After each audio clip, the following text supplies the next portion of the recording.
Once a sketch is fully defined, there's a way to cause it to become over-defined.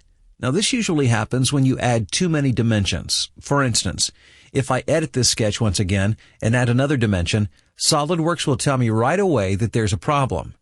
It tells me that the sketch is over-defined and it gives me two options. I can either make this a driven dimension or I can leave it as a driving dimension. First, I'll choose to make this a driven dimension. Notice that the dimension appears in a gray color.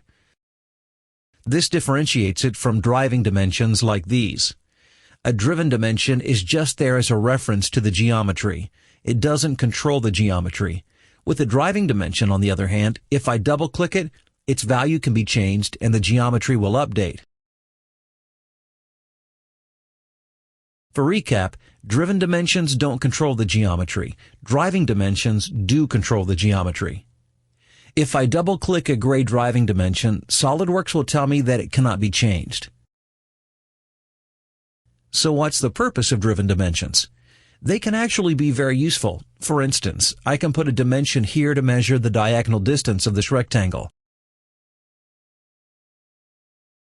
That way, when I make changes to the width or height, I can see the diagonal distance right away. So that's what you get when you decide to go with driven dimensions. The other option you have when you put in an over-defining dimension is to leave the dimension driving. This leaves you with a conflict and lots of yellow. Yellow geometry in SOLIDWORKS is not a good thing. The reason for the yellow is that there are two dimensions here, each trying to control the same thing. In order to get rid of the problem, I can simply delete one of the over-defining dimensions, and the yellow goes away. SOLIDWORKS also has a useful tool for solving these types of errors called the Sketch Expert. It's useful for larger, more complex sketches where you aren't sure which dimension or relation to delete.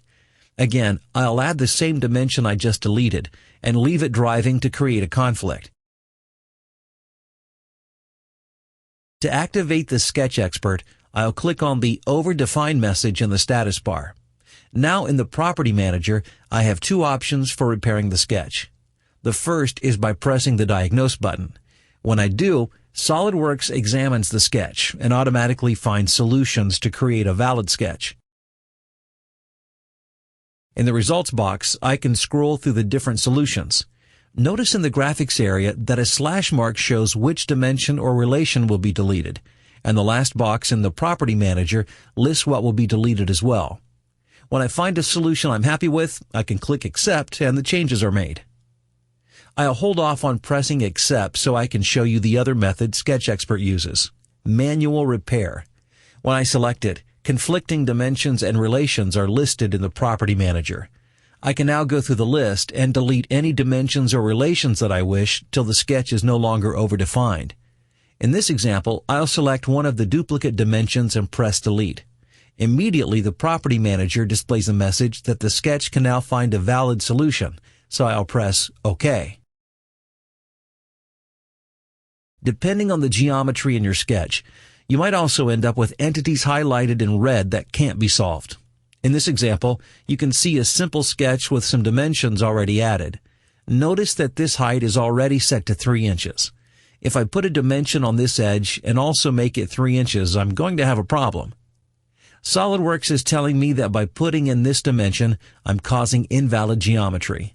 If you look at this red line here, you can see that if this edge were allowed to become 3 inches, this line would have to shrink down to nothing.